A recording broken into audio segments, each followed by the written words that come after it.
Hi and welcome to our Yellow Belt curriculum video. We're going to go through each of the requirements to move up to Orange Belt and to get through your Yellow Belt grading. First of all, we're going to start with blue stripe requirements. That is our basics and Korean. Please take a look at that. Pause right there and I'll go through each of these points. First of all, middle opposite punch. By opposite punch, what we mean is the foot that is in front, it's the other side hand that does the punching. Bende jurugi. So, monton, middle, bende, reverse, jurugi, punch. Next, high section punch, ogol jurugi. Quite simply, high section is at your nose level. Are jurugi. Belt level punch, that's our low section. Back stance. Dui kubi sogi. How we get a proper back stance is, feet are at right angles. So I have one foot straight to the side, the other foot straight forward. My straight forward foot goes behind the heel of the base foot, heel to toe, 1, 2 times. Bend both knees. Knees should also be looking at right angles. So one knee pointed this way, one knee pointed straight that way. Say hi to Elsa. She's helping with me with the video series. Legs are bent, weight is on the back leg to the ratio of 70%, 30% on the back side. Dui kubi sogi. That's an important stance in your next form at Orange Belt. Stepping side kick, diji opchagi. When we do a stepping side kick, we're in a fighting stance. Back leg steps behind the front leg, hands up, vision still going in the direction, side kick, rechamber, back into a fighting position. Double round kick, dual doyo chagi. Simply fighting stance, back leg comes up, knee drives towards the target, aerial kick with the other foot, dual doyo chagi. So when demonstrating, from here,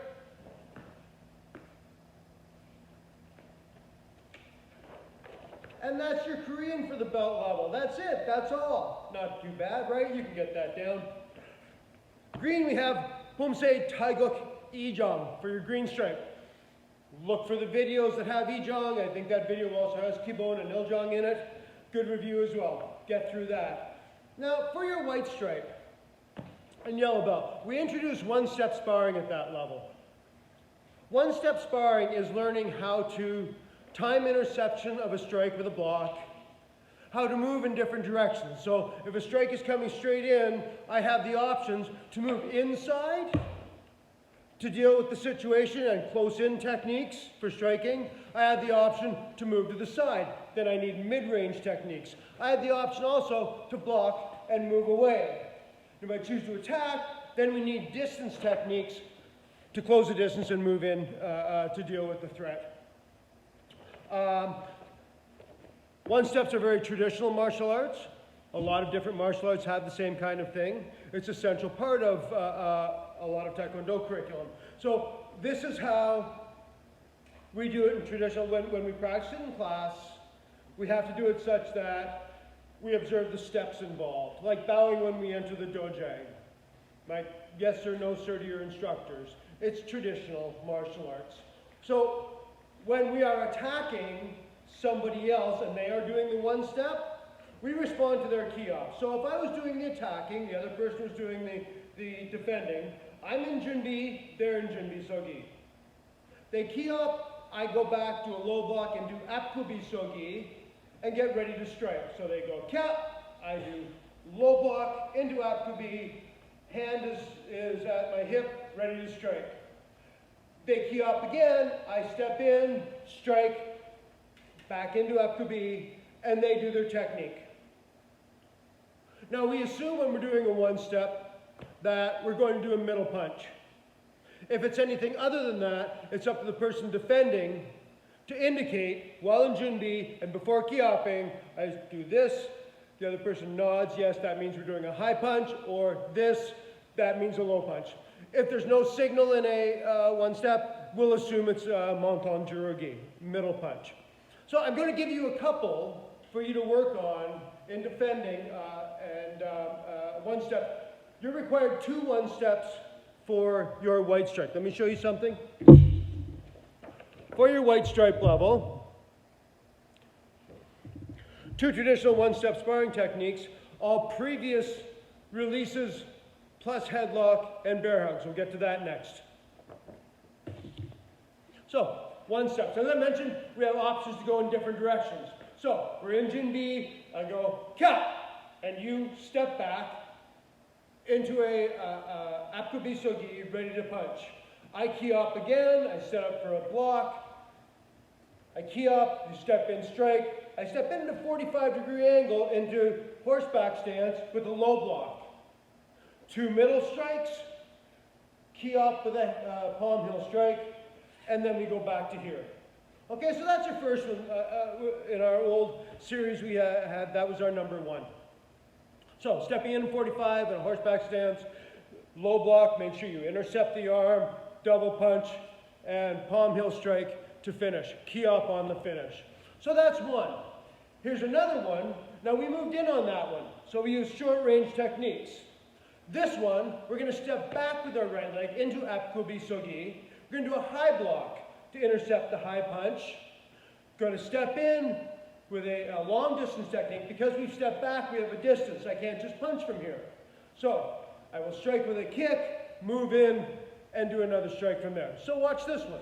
I'm in Junbi Sogi. I key off. You step back, ready to punch. Ha! I set up for a high block. I key up again, step in and punch on me, high punch. I step back and intercept with a high block.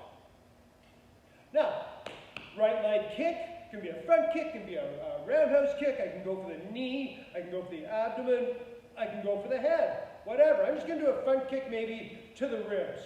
Step in and do a strike to the midsection. Kick, ha! And then we're back. So I've gone inside on one, I've gone back and outside on another one. I could step back this side. I could do a strike from here and move in behind the person. Somebody's striking in, I can step into this side, do an outside middle block. Okay, giving you some ideas on one steps, showing you a couple. Please work on those 2. With a headlock, it's hard. A headlock is essentially a choke. You get a hand around their neck like this, that somebody's good at it, gets into a horseback stance and really knows how to do it. It's a very difficult thing to get out of. So, and I have to go back here to one of our prime directives. I will never misuse Taekwondo. You know that part, right? I will never misuse Taekwondo. Now, so, because of what I'm about to say here. If in a headlock and somebody's hurting you, it's a very difficult thing to get out of.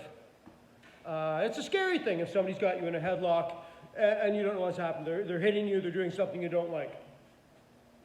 So this is where it's saying there is no dirty fighting when you're trying to save yourself.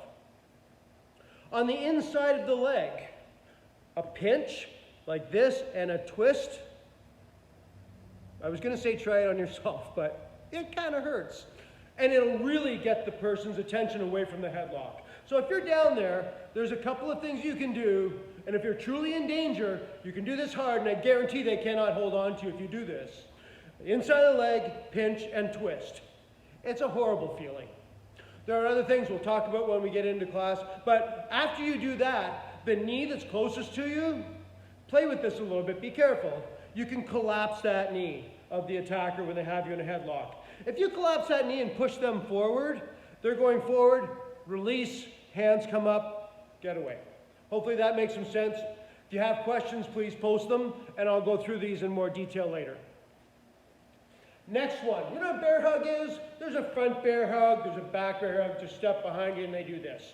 And they think it's funny lifting you around. So, again, if this is just somebody playing around, you use your best weapon. That would be your voice. Hey man, stop that. I don't like that. Please stop it. Leave me alone. The voice doesn't work and you're truly under threat. Somebody's trying to hurt you. So, they have you like this, arms wrapped around. What weapons do you have? Well, their arms are around you. We have feet. step on feet. But if they think they've got you and their arms wrapped around, one technique is you pin their hands to you. Like our traps. They've got me, I can do a release and a trap, and now I've got them. Same thing. Arms around me, they're like this. I can trap that, push my butt out a little bit. That puts them off of balance. Stomp, stomp. So from here, trap the hands against you, step out to the side, and that opens up their abdomen for elbow strikes. Again, notice I still have them trapped. From there, a number of finishes. That's enough likely to make them let go. If you connect with, notice how I'm doing an elbow. I'm not like this. I reach way out in front and pull back directly.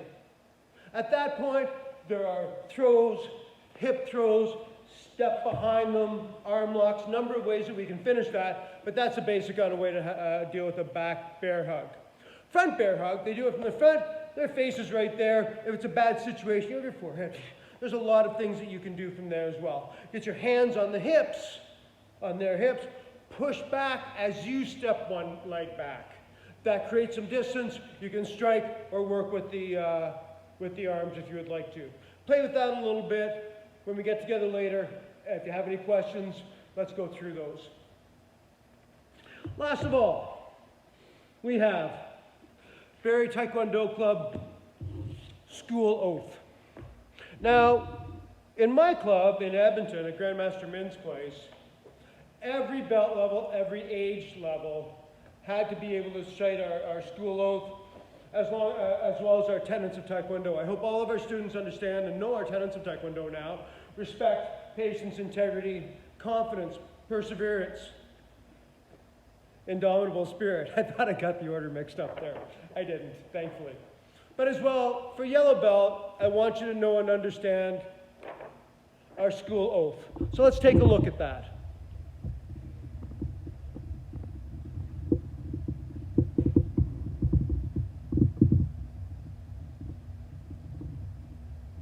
And let me read these for you.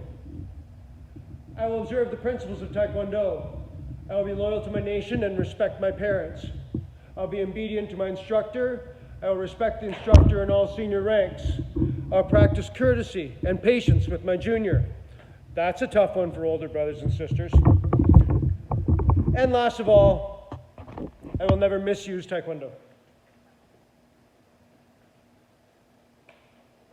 In subsequent lessons, we're going to talk about each of those a little bit, but for now, all you need to know is you need to know them for your grading. Any questions, please post them for me. As well, next week, we start our live lessons. I hope you join me for live lessons. I hope you keep engaged in your martial arts training. It's a wonderful thing to add to your life. Thank you, everybody. See you soon. Elsa says bye as well.